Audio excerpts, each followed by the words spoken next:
Hace 2 semanas vendí mi casa en el mayor secreto de mi vida. Ayer, mi familia le entregó solemnemente las llaves de esa misma casa a mi hija Gabriela como regalo de cumpleaños, creyendo que me estaban haciendo el favor más grande del mundo. Lo que no sabían es que yo, Ramón Ibáñez, de 68 años, había estado planeando esta situación durante meses.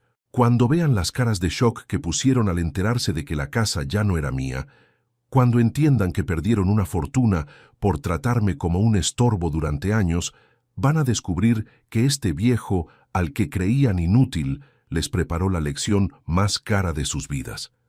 La historia que voy a contarte empezó hace 3 años, cuando mi familia decidió que yo ya estaba demasiado viejo para tomar mis propias decisiones. Después de 45 años viviendo en la misma casa, después de criarlos a todos bajo ese techo, después de mantener esa propiedad impecable durante décadas, mis hijos llegaron a la conclusión de que papá necesitaba supervisión. Todo comenzó con pequeñas cosas. Mi hijo mayor, Fernando, empezó a aparecer sin avisar para revisar cómo estaba manteniendo la casa. «Papá», me decía, «veo que no cortaste el pasto esta semana». «Papá, el jardín está medio descuidado». «Papá, ¿no te parece que deberías contratar a alguien para que te ayude con estas cosas?» Mi hija Gabriela era más directa. Llegaba y reorganizaba mi cocina sin preguntarme. Cambiaba mis medicamentos de lugar porque, según ella, yo los tenía mal ordenados. Tiraba comida de mi heladera porque había pasado la fecha de vencimiento por 1 o 2 días. «Papá», me decía con esa sonrisa condescendiente que usan los adultos con los niños, «vos ya no te das cuenta de estas cosas. Por suerte estamos nosotros para cuidarte». Por suerte estaban ellos, como si yo fuera un inválido mental que no podía distinguir entre leche agria y leche fresca. Mi hija menor, Patricia, había adoptado una estrategia diferente. En lugar de venir a cambiarme las cosas del lugar, me llamaba todos los días para interrogarme sobre mi rutina. «¿Tomaste tus pastillas? ¿Comiste algo nutritivo? ¿Saliste a caminar? ¿Te acordaste de cerrar la puerta con llave?» Preguntas que me hacía como si fuera un adolescente irresponsable, no como si fuera un hombre de 65 años que había vivido solo durante los últimos 8 años, desde que murió mi esposa Elena. Pero el punto de quiebre llegó el año pasado, cuando decidieron que necesitaba una empleada doméstica. No me consultaron si quería una. Simplemente aparecieron un lunes por la mañana con Rosa, una señora de 50 años, y me informaron que ella iba a venir 3 veces por semana para ayudarme con la limpieza y la comida. «Papá», me dijo Fernando, «entendé que es por tu bien. Rosa va a cocinar comida sana para vos, va a mantener la casa limpia y va a estar atenta por si necesitas algo». Yo no quería una empleada doméstica. Me gustaba cocinar mi propia comida, limpiar mi propia casa, mantener mi rutina personal. Pero mis hijos habían decidido que mis preferencias ya no importaban, que lo que importaba era lo que ellos consideraban mejor para mí. Rosa era una buena mujer, pero su presencia en mi casa cambió toda mi dinámica. Ya no podía desayunar en ropa interior leyendo el diario tranquilo. Ya no podía dejar los platos para lavar más tarde si tenía ganas de ver televisión. Ya no podía comer un sándwich de fiambre para la cena si no tenía ganas de cocinar. Rosa había recibido instrucciones precisas de mis hijos sobre cómo debía cuidarme. Tenía que asegurarse de que comiera verduras en cada comida, de que tomara mis vitaminas, de que no me quedara despierto muy tarde viendo televisión.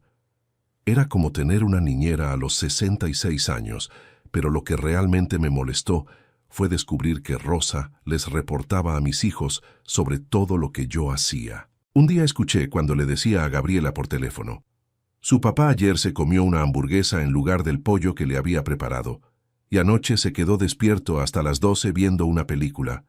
Me estaban espiando en mi propia casa». Cuando les reclamé por esto, Fernando me dijo que era normal que Rosa les contara cómo estaba yo, que ellos necesitaban saber si yo estaba bien, si estaba siguiendo una rutina saludable, si no estaba haciendo nada peligroso. «¿Peligroso como qué?», les pregunté.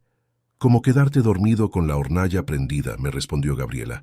«Como olvidarte de cerrar la puerta, como tomar mal tus medicamentos, cosas que yo nunca había hecho, cosas que ellos se habían imaginado que podía llegar a hacer porque en su cabeza yo ya era un viejo chocho que no podía cuidarse solo.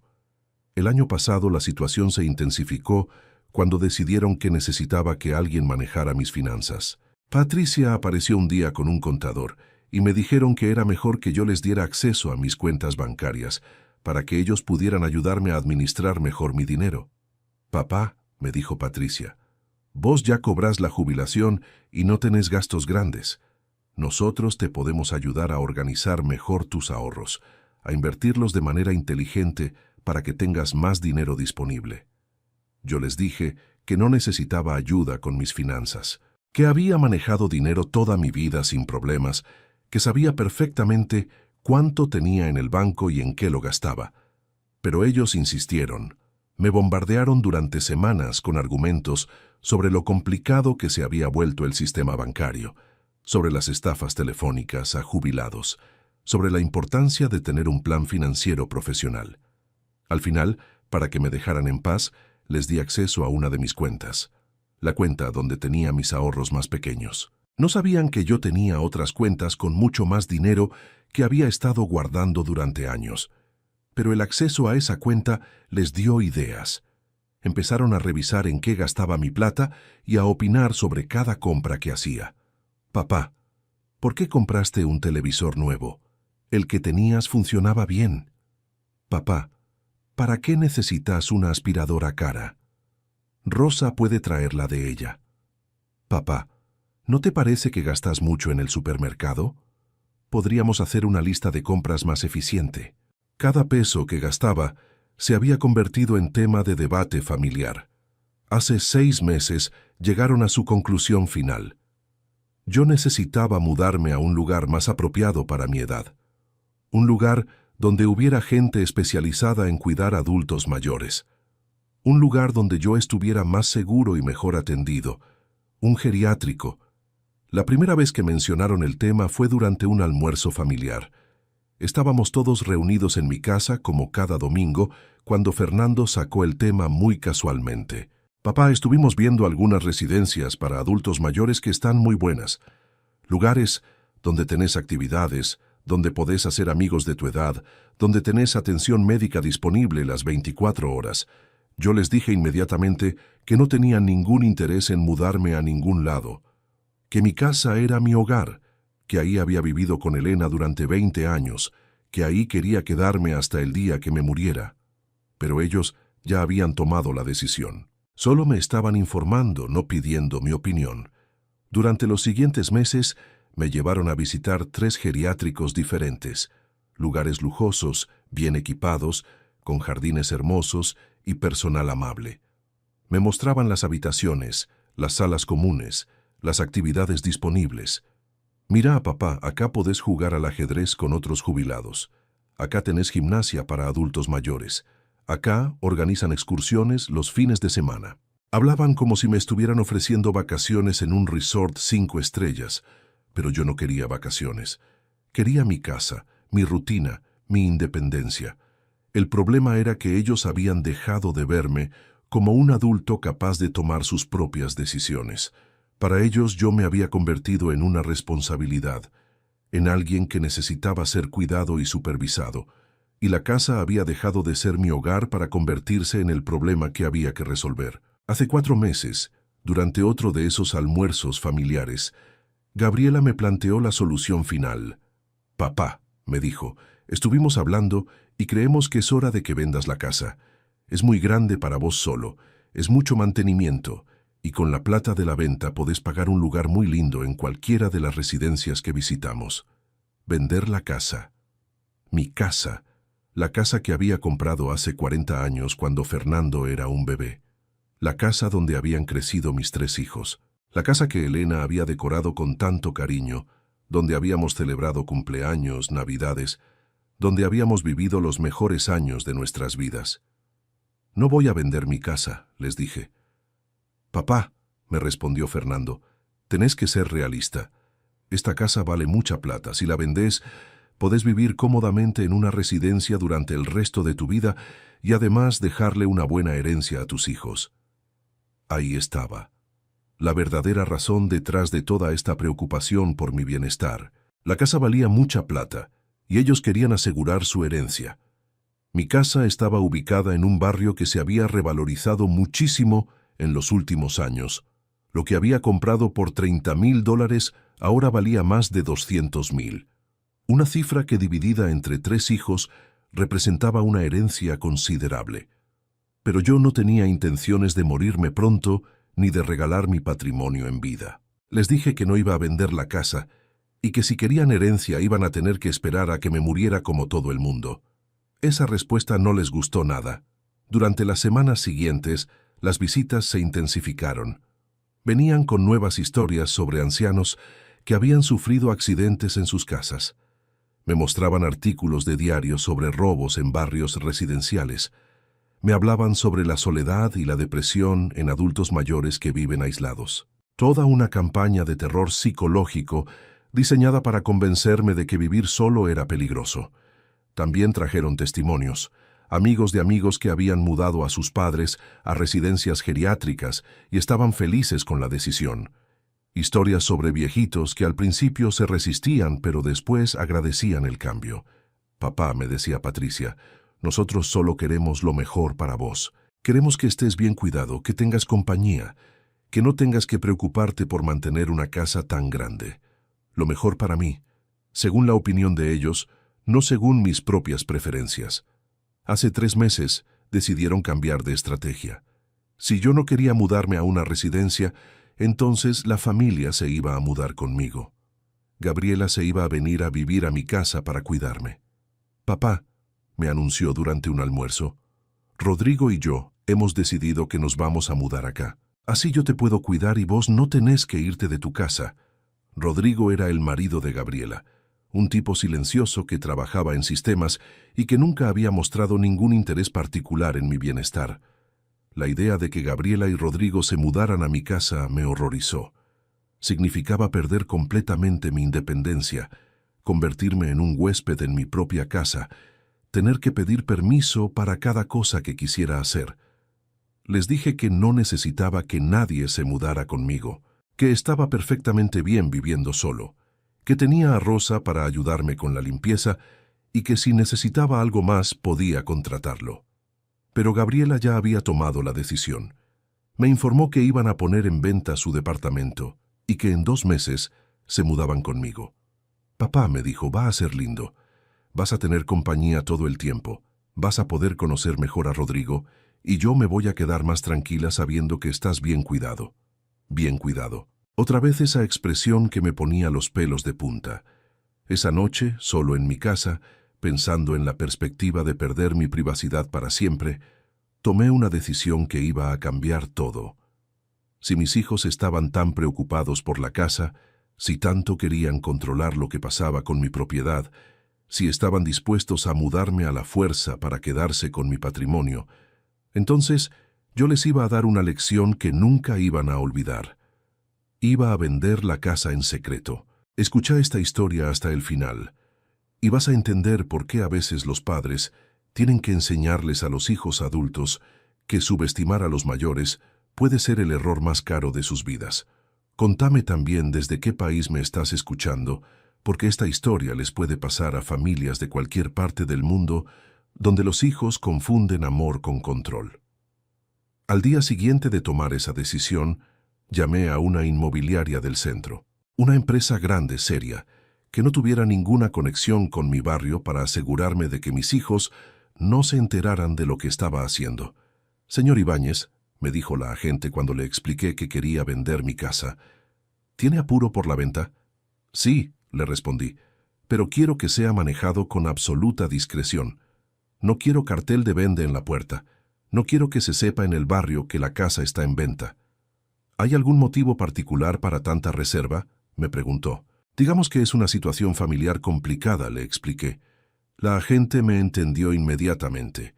Trabajando en bienes raíces, probablemente había visto muchos casos similares.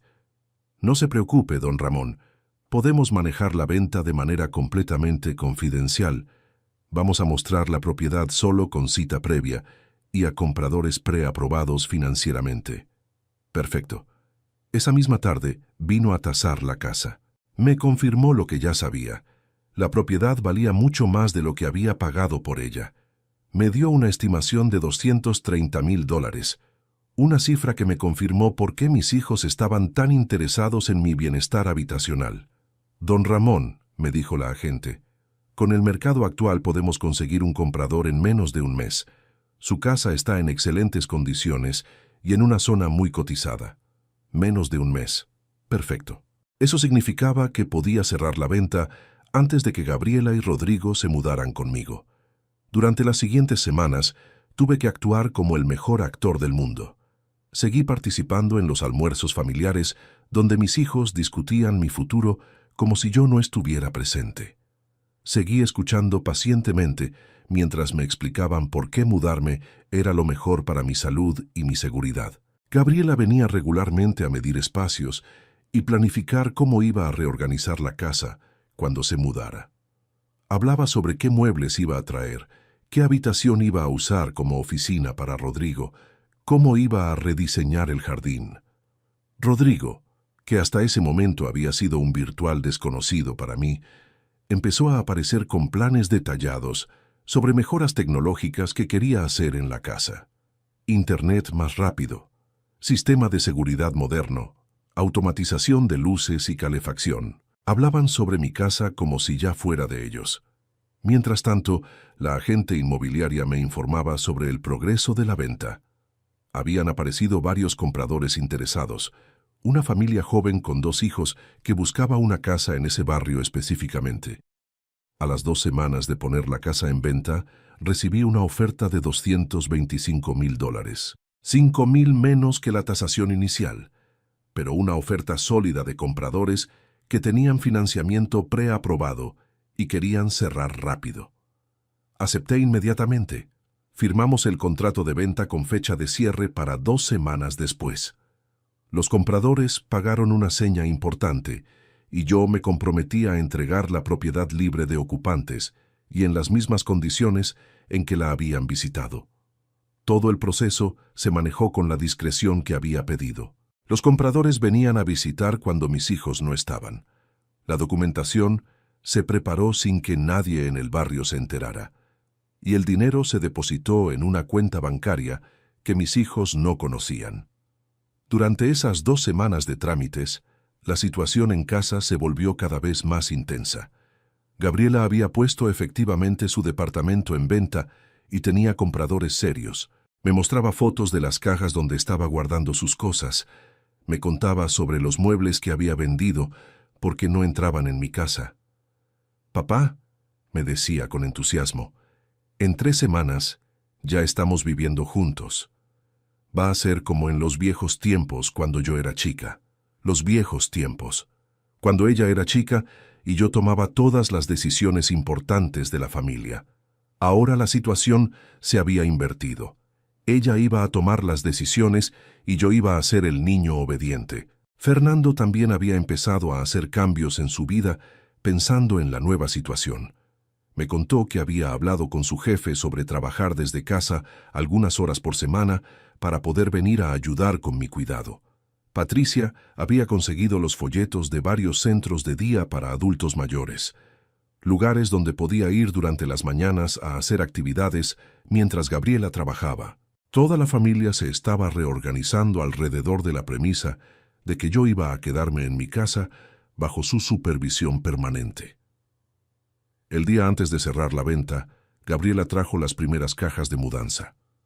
Las puso en el garage y me dijo que el fin de semana siguiente iba a empezar a traer sus muebles. «Papá», me dijo, «preparé una sorpresa para vos. Para celebrar que nos mudamos juntos, organicé una cena familiar grande este sábado. Vienen Fernando con Ana y los chicos, Patricia con Marcelo, y vamos a brindar por esta nueva etapa de nuestras vidas. Esta nueva etapa, como si fuera algo que habíamos decidido juntos, no algo que habían impuesto sobre mí». El viernes por la mañana fui a la escribanía y firmé los papeles definitivos de venta. Recibí un cheque por $225,000 y entregué las llaves de mi casa a sus nuevos dueños. La familia que compró la casa era encantadora. Los padres, Sebastián y Laura, Tenían 2 hijas de 10 y 12 años. Habían estado buscando una casa en ese barrio durante 2 años porque querían que sus hijas fueran a la escuela del barrio. «Don Ramón», me dijo Laura mientras firmábamos los papeles, «muchas gracias por vendernos su casa. Es exactamente lo que estábamos buscando para nuestra familia». «Se la van a cuidar muy bien», le respondí. «Es una casa donde se vivieron muchos años felices. Espero que ustedes también sean felices ahí». Cuando salí de la escribanía, me senté en un banco de la plaza que estaba enfrente y me quedé ahí un momento procesando lo que acababa de hacer. Había vendido la casa donde había vivido 40 años, la casa donde habían nacido mis 3 hijos, donde había cuidado a Elena durante su enfermedad, donde habíamos celebrado tantos momentos importantes de nuestras vidas. Pero también había tomado control de mi vida. Había impedido que mis hijos me trataran como un incapaz. Había demostrado que a los 68 años todavía podía tomar decisiones importantes sin necesidad de supervisión familiar. Esa tarde llamé a un hotel del centro y reservé una habitación por una semana. Necesitaba tiempo para decidir qué iba a hacer después, dónde iba a vivir, cómo iba a organizar mi nueva vida. Pero antes de mudarme al hotel, tenía que enfrentar la cena familiar del sábado. Tenía que ver las caras de mis hijos cuando se enteraran de lo que había hecho. El sábado por la tarde, mis 3 hijos llegaron a mi casa cargados de comida, bebidas y regalos. Gabriela había preparado una cena elaborada para celebrar su mudanza. Fernando había traído champán francés para brindar por la nueva etapa familiar. Patricia llegó con una torta que había mandado a hacer especialmente para la ocasión. Tenía una decoración que decía «Bienvenidos al hogar de los Ibáñez». Los nietos corrían por el jardín, emocionados por la perspectiva de ver más seguido al abuelo. Ana, la esposa de Fernando, me trajo flores para decorar la casa en honor a la llegada de Gabriela. Todo el mundo estaba de excelente humor, celebrando una decisión que yo nunca había tomado. Durante la cena, Gabriela me presentó oficialmente las llaves de su departamento. «Papá», me dijo con lágrimas en los ojos, «estas son las llaves de nuestro viejo hogar. Las entrego simbólicamente para darte las gracias por abrirnos las puertas de tu casa. Prometo cuidarte con el mismo amor con que vos me cuidaste cuando era chica». Aplausos de toda la familia, brindis emocionados, abrazos y lágrimas de felicidad. Fernando se levantó para hacer un discurso.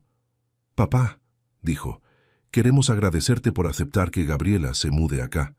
Sabemos que no fue fácil para vos tomar esta decisión, pero queremos que sepas que todos estamos comprometidos a hacer que esta nueva situación funcione perfectamente». Más aplausos, más brindis. Patricia también quiso decir unas palabras. «Papá, para nosotros es una tranquilidad enorme saber que vas a estar bien cuidado. Gabriela es la mejor de las 3 para esta tarea y todos vamos a colaborar para que vos te sientas cómodo y feliz en esta nueva etapa». Cuando terminaron todos los discursos, cuando se sirvió la torta con la inscripción celebratoria, cuando se sacaron las fotos familiares para recordar este momento especial, yo pedí la palabra. «Chicos», les dije, «quiero agradecerles por toda esta celebración tan linda. Se nota que pusieron mucho cariño en organizar esta cena». Sonrisas de satisfacción. Gabriela me agarró la mano con emoción. «Pero hay algo que tengo que contarles», seguí. «Algo importante que va a cambiar un poco los planes que hicieron». «¿Qué cosa, papá?», me preguntó Fernando con curiosidad. «Vendí la casa». El silencio que siguió fue total. Nadie entendió inmediatamente lo que les había dicho. «¿Cómo que vendiste la casa?», preguntó Gabriela con una sonrisa confundida. «Lo que escucharon. Vendí la casa el viernes pasado. Ya no es mía. Los compradores se mudan el miércoles que viene». Las caras alrededor de la mesa empezaron a cambiar. La confusión se convirtió en shock, el shock en incredulidad, la incredulidad en pánico. «Papá», me dijo Fernando con voz temblorosa, «¿de qué estás hablando? ¿Cómo vas a haber vendido la casa sin consultarnos? Porque es mi casa, hijo, y a los 68 años todavía tengo derecho a tomar mis propias decisiones sobre mi propiedad». «Pero papá», gritó Gabriela, «yo vendí mi departamento, tengo las cajas empacadas. Los nuevos dueños se mudan a mi departamento el martes». Sí, hija, ya sé. Es un problema que vas a tener que resolver. Patricia se puso blanca como un papel. Papá, ¿dónde vas a vivir vos? Eso es algo que voy a decidir yo solo, sin comités familiares de asesoramiento. El shock inicial se convirtió rápidamente en enojo. Fernando fue el primero en explotar. Papá, ¿cómo pudiste hacer algo tan irresponsable? ¿Te das cuenta de que acabas de tirar a la basura el patrimonio de toda la familia? ¿El patrimonio de toda la familia?, le pregunté. ¿Desde cuándo mi casa es el patrimonio de toda la familia? Desde siempre, papá. Esa casa es nuestra herencia, es el futuro económico de nuestros hijos. Ah, ahí está la verdad. No les preocupaba mi bienestar. Les preocupaba su herencia. Gabriela empezó a llorar desesperadamente. Papá, ¿qué vamos a hacer? ¿Dónde vamos a vivir Rodrigo y yo? Entregamos el departamento. No tenemos a dónde ir. Hija, le dije con la mayor tranquilidad posible, durante 3 meses ustedes tomaron decisiones sobre mi vida sin consultarme. Decidieron que era demasiado viejo para vivir solo. Decidieron que necesitaba supervisión. Decidieron mudarse a mi casa sin preguntarme si yo quería esa compañía. «Pero lo hicimos por tu bien», gritó Fernando. No, lo hicieron por su tranquilidad. Lo hicieron porque querían controlar mi vida y asegurar su herencia. Patricia, que hasta ese momento había estado en shock silencioso, finalmente encontró su voz. «Papá, esto es una locura. ¿Vendiste la casa solo para lastimarnos? ¿Para vengarte? No la vendí para lastimarlos. La vendí para demostrarles que a los 68 años todavía soy capaz de tomar mis propias decisiones. Que no necesito que ustedes manejen mi vida como si fuera un niño». «¿Y la plata?», preguntó Fernando. «¿Qué hiciste con los $200,000 de la venta?» «225,000», lo corregí. «Y esa plata es mía. Voy a hacer con ella lo que se me dé la gana».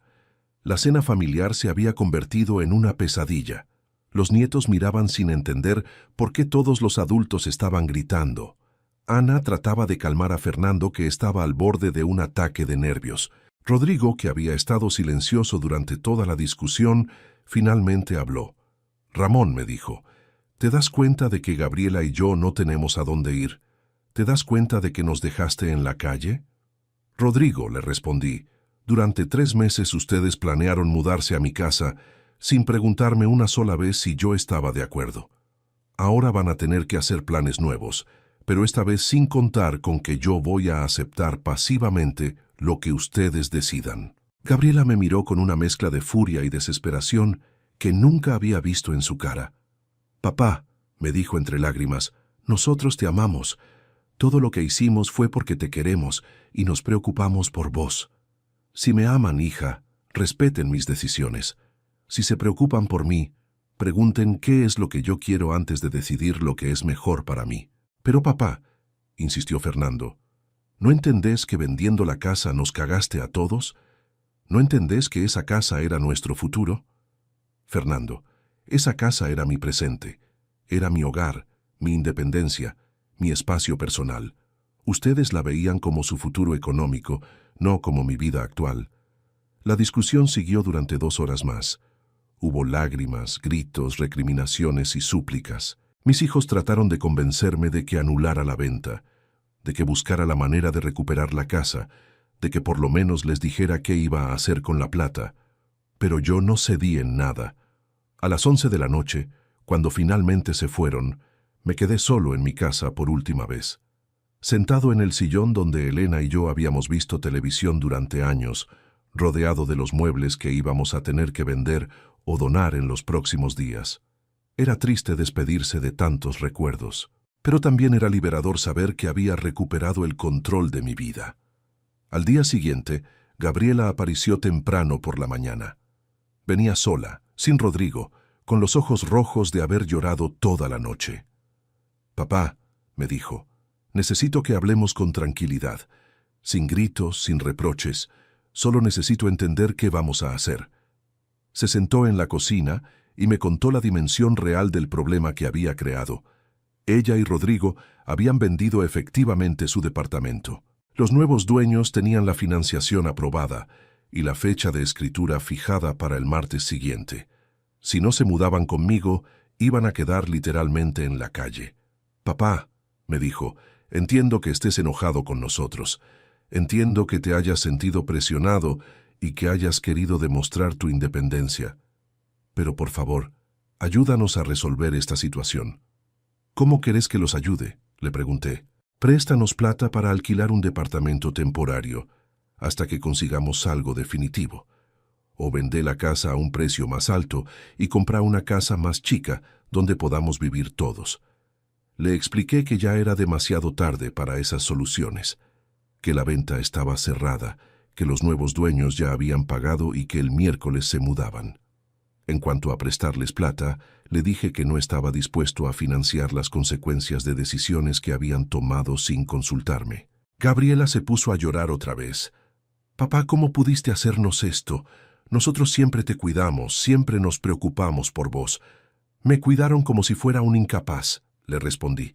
«Se preocuparon por mí como si fuera un niño que no podía tomar sus propias decisiones». «Pero papá, vos tenés 68 años. Es natural que nosotros querramos asegurarnos de que estés bien». «Gabriela, a los 68 años todavía soy un adulto funcional. Manejo mis finanzas, mantengo mi casa, me cuido la salud, tomo decisiones racionales. No necesito niñeras». Esa conversación duró 3 horas. Al final, Gabriela se fue sin haber conseguido nada. Ni plata prestada, ni promesas de ayuda, ni reversión de la venta. Durante los siguientes días, mis 3 hijos se turnaron para venir a pedirme que reconsiderara mi decisión. Fernando me ofreció administrar el dinero de la venta de manera que me rindiera más intereses. Patricia me propuso buscar juntos una casa nueva donde todos pudiéramos vivir cómodamente. Pero yo ya había tomado mi decisión sobre mi futuro, y esa decisión no los incluía a ellos como supervisores de mi vida.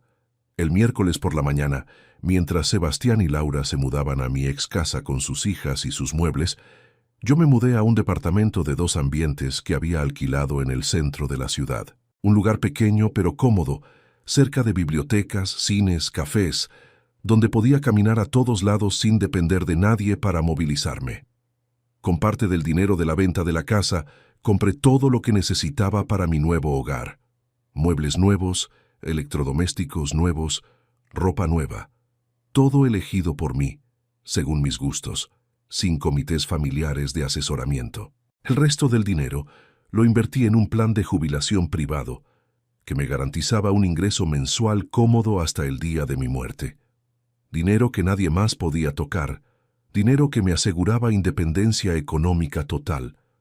Durante las primeras semanas en mi nuevo departamento, mis hijos me llamaban constantemente. Querían saber cómo estaba, si necesitaba algo, si había reconsiderado la posibilidad de mudarme con alguno de ellos. Pero las llamadas tenían un tono diferente. Ya no me hablaban como a un incapaz que necesitaba supervisión. Me hablaban como a un adulto del que habían perdido el control y al que tenían que volver a conquistar. Hace un mes, Fernando vino a visitarme a mi nuevo departamento. Era la primera vez que venía a verme desde la noche de la cena familiar desastrosa. «Papá», me dijo mirando mi living nuevo, «tengo que reconocer que armaste un lugar muy lindo». «Gracias, hijo». «Papá», siguió, «quiero pedirte perdón por la forma en que manejamos toda la situación de tu casa. Tal vez fuimos demasiado presionantes». «Tal vez», le respondí. «¿Podríamos empezar de nuevo?», me preguntó. «¿Podríamos tener una relación donde respetemos más tus decisiones?». «Podríamos intentarlo», le dije, «pero con reglas claras. Yo tomo mis propias decisiones sobre mi vida, mi dinero y mi futuro. Ustedes pueden opinar cuando les pida opinión, pero no van a imponer sus criterios sobre los míos». Fernando aceptó esas condiciones. Gabriela y Patricia tardaron más en aceptarlas, pero eventualmente también se adaptaron a la nueva dinámica. Ahora nos vemos regularmente, pero en términos de igualdad. Ellos me visitan a mi departamento cuando yo los invito. Me llaman para saber cómo estoy, no para interrogarme sobre mis actividades. Me dan consejos cuando se los pido, no cuando ellos creen que los necesito. La diferencia es enorme. He recuperado mi dignidad como adulto, y ellos han recuperado a su padre como persona, no como responsabilidad. ¿Extraño mi casa? Por supuesto. Extraño el jardín donde Elena plantaba flores. Extraño el taller donde arreglaba cosas. Extraño la cocina grande donde cocinaba para toda la familia los domingos. Pero no extraño la sensación de ser tratado como un incapaz. No extraño que revisaran mis decisiones como si fuera un adolescente irresponsable. No extraño sentirme como un huésped en mi propia casa. El departamento donde vivo ahora es más chico, pero es completamente mío. Cada mueble fue elegido por mí. Cada decisión de decoración refleja mis gustos. Cada cambio que hago es porque yo quiero hacerlo. Hace 2 semanas me crucé con Sebastián, el nuevo dueño de mi ex casa, en el supermercado del barrio. Me contó que sus hijas están felices en la nueva escuela, que Laura está armando un jardín hermoso, que están muy contentos con la compra. «Don Ramón», me dijo, «muchas gracias otra vez por vendernos la casa. Es perfecta para nuestra familia». «Me alegra que la estén disfrutando», le respondí. Elena habría estado contenta de saber que otra familia está siendo feliz ahí. Ayer cumplí 69 años. Mis hijos me organizaron una cena de cumpleaños en mi departamento. Vinieron con regalos, comida, torta y buenas intenciones. Pero esta vez la celebración fue diferente. No hubo decisiones tomadas sobre mi futuro sin consultarme. No hubo planes impuestos sobre mi vida. No hubo condescendencia ni tratamiento infantil. Me preguntaron qué quería hacer para festejar mi cumpleaños. Me pidieron opinión sobre dónde quería cenar. Respetaron mis decisiones sobre los regalos que quería recibir. Una celebración entre adultos que se respetan mutuamente. Durante la cena, Gabriela me dijo algo que me emocionó. «Papá», me dijo, «quiero pedirte perdón por todos los errores que cometimos. Creo que nos asustamos cuando vimos que te estabas haciendo mayor y reaccionamos tratando de controlarte en lugar de acompañarte. Es la primera vez que alguno de mis hijos reconoce que el problema no era mi edad, sino su forma de reaccionar ante mi edad». Patricia también se disculpó. «Papá», me dijo, «durante mucho tiempo confundimos cuidarte con controlarte. Ahora entendemos la diferencia».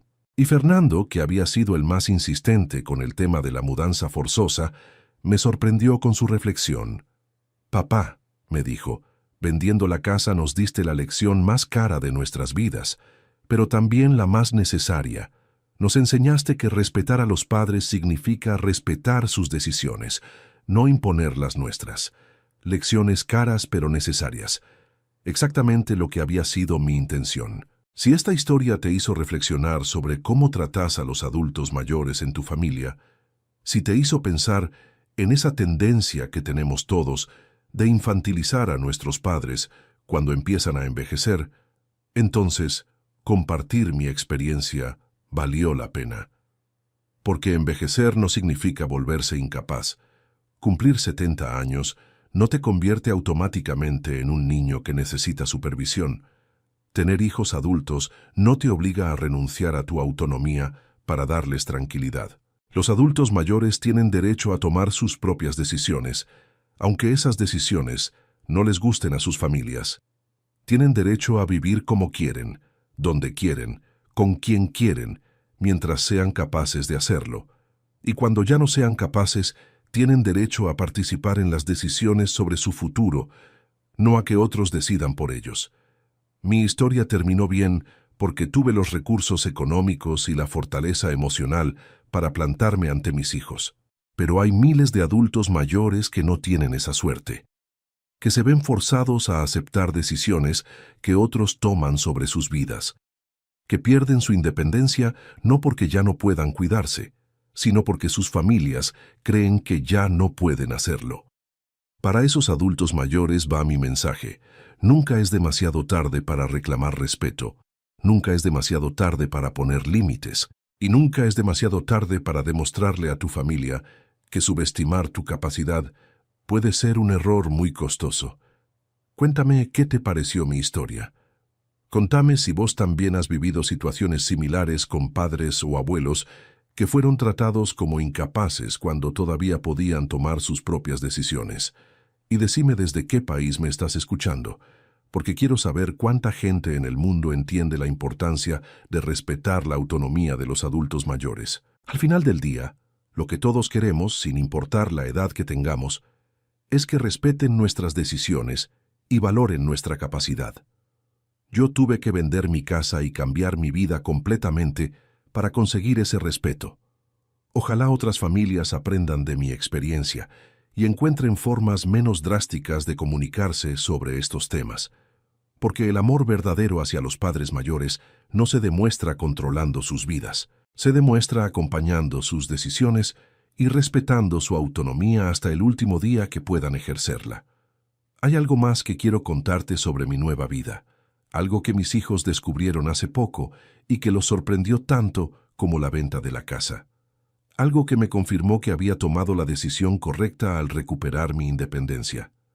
Hace 3 meses conocí a Esperanza, una mujer de 65 años, viuda como yo, que vive en el mismo edificio donde me mudé. Nos conocimos en el ascensor y empezamos a charlar sobre nuestras vidas. Resultó que ella también había tenido problemas con hijos adultos que querían controlar demasiado su vida después de que enviudó. Esperanza me contó que sus hijos habían tratado de convencerla de mudarse a una residencia geriátrica después de que se cayó una vez en su departamento. Querían vender su departamento y usar la plata para pagarle un lugar en una residencia de lujo, pero ella se resistió. Les dijo que una caída no la convertía en una inválida y que prefería vivir sola con el riesgo de caerse otra vez antes que vivir supervisada sin riesgos. Sus hijos se enojaron con esa decisión, igual que los míos se habían enojado con la venta de mi casa. Pero Esperanza se mantuvo firme y ahora vive tranquila en su departamento, con la tranquilidad de haber puesto límites claros. Esperanza y yo empezamos a encontrarnos para tomar café por las tardes. Después empezamos a ir juntos al cine los fines de semana. Poco a poco se desarrolló una amistad hermosa entre dos personas que habían pasado por experiencias similares de lucha por su autonomía. El mes pasado, cuando Gabriela vino a visitarme, se encontró con Esperanza en la portería del edificio. Hablaron unos minutos y después Gabriela subió a mi departamento con una expresión muy particular en la cara. «Papá», me dijo, «conocí a tu vecina Esperanza. Parece una mujer muy interesante». «Sí, es una gran persona», le respondí. «¿Son amigos?» «Sí, somos buenos amigos». Gabriela se quedó callada por un momento y después me preguntó algo que no esperaba. «Papá, ¿te gusta Esperanza?» La pregunta me tomó por sorpresa, no porque no hubiera pensado en esa posibilidad, sino porque nunca había imaginado que mis hijos pudieran aceptar la idea de que yo tuviera una relación romántica a mi edad. «Me gusta mucho como persona», le respondí. «Es inteligente, divertida, comprensiva. Hemos pasado por experiencias similares y nos entendemos muy bien». «¿Y como algo más que amigos?», insistió Gabriela. «Esperanza y yo somos 2 adultos libres», le dije. «Si decidimos que queremos ser algo más que amigos, es una decisión que vamos a tomar nosotros, no un comité familiar». Esperaba que Gabriela reaccionara mal, que me dijera que era muy pronto después de la muerte de Elena, que a mi edad era ridículo pensar en romance, que tenía que ser más cuidadoso con las intenciones de las mujeres que se acercaban a hombres viudos con dinero. Pero me sorprendió. «Papá», me dijo, «si Esperanza te hace feliz, me parece perfecto. Te mereces tener compañía, te mereces ser feliz». Esa respuesta me demostró que mis hijos realmente habían aprendido la lección, que habían entendido que respetar mis decisiones significaba respetar todas mis decisiones, incluso las que podrían parecerles extrañas o inapropiadas. La semana pasada invité a Esperanza a cenar con toda mi familia. Fue la primera vez en años que organizaba una cena familiar donde yo tenía el control total de la situación, donde yo decidía quién venía, qué se cocinaba, de qué se hablaba. Esperanza encajó perfectamente con mis hijos y mis nietos. Les contó historias divertidas de su juventud, les mostró fotos de sus viajes, los hizo reír con anécdotas de sus experiencias como maestra de escuela primaria. Durante la cena, Fernando me dijo algo que me emocionó. «Papá», me dijo, «verte tan contento me hace feliz. Antes, cuando vivías en la casa, parecías preocupado todo el tiempo. Ahora te veo relajado, sonriente. Es que ahora vivo mi vida según mis propias reglas, le respondí. Ya no tengo que estar defendiendo constantemente mi derecho a tomar decisiones. Al final de la cena, Patricia me llevó aparte y me hizo una confesión importante. Papá, me dijo, quiero pedirte perdón otra vez por todo lo que pasó el año pasado. Ahora que veo lo feliz que estás en tu nueva vida, me doy cuenta de lo equivocados que estuvimos. ¿Qué fue lo que más los asustaba de que yo viviera solo?, le pregunté. Creo que nos asustaba la idea de perderte, me respondió. Pensábamos que si no te controlábamos, algo malo te iba a pasar y nos íbamos a sentir culpables. Pero al tratar de evitar que me pasara algo malo, me estaban haciendo algo malo, le dije. Sí, ahora lo entiendo. Confundimos amor con control. Esta mañana, mientras desayunaba en mi balcón leyendo el diario, pensé en todo lo que había cambiado en mi vida durante este último año. Había perdido una casa que amaba, pero había ganado una libertad que había olvidado que existía. Había tenido que enfrentar a mis hijos de una manera dolorosa, pero había conseguido que me respetaran como adulto. Había tenido que empezar de cero a los 68 años, pero había descubierto que empezar de cero puede ser una experiencia liberadora cuando se hace por elección propia. Y lo más importante, había conocido a Esperanza, una compañera que entiende el valor de la independencia y que comparte conmigo esta nueva etapa de mi vida sin tratar de cambiarme o controlarme.